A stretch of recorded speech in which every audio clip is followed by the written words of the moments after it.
Know the identity of the man whose face was gnawed off during a struggle on the MacArthur Causeway. Plus, we've learned disturbing new information about the past of the man accused in that horrific attack. Could it all have been avoided? The victim is a 65-year-old homeless man who may have just been in the wrong place at the wrong time. Local 10's Glenn Milberg is live from Jackson Memorial Hospital with the latest on his condition.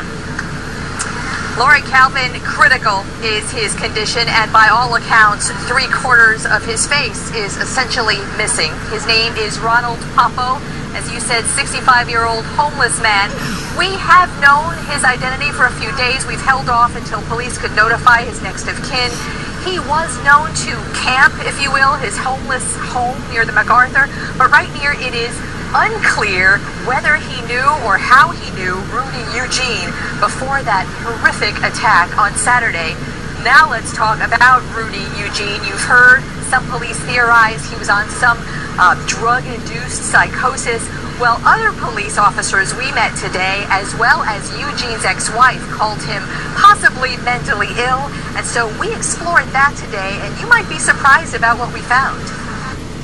8 years before an officer shot Rudy Eugene to halt Saturday's frenzied, ravaging, cannibalistic attack, this North Miami Beach officer witnessed Eugene's bizarre behavior, arrested him at his mother's home in 2004 for beating her and threatening to kill her. We can hear him yelling and throwing things inside the house. In fact, Eugene made history that day as the first person ever tasered by an NMB officer, and records show it took 3 times to subdue him. He wasn't cooperative. He wouldn't follow orders. He was very belligerent. He had that 1,000-yard stare that he's just staring, right into you. Mike Pond says Eugene may have been mentally ill, but had no history to go on. It's pretty horrific, and it's pretty sad. Miami-Dade Judge Steve Leifman has seen horrifying sadness. We caught up with him on his way to China, where he was invited to speak on the court's internationally known diversion program he created that gets help, not jail time, for the mentally ill.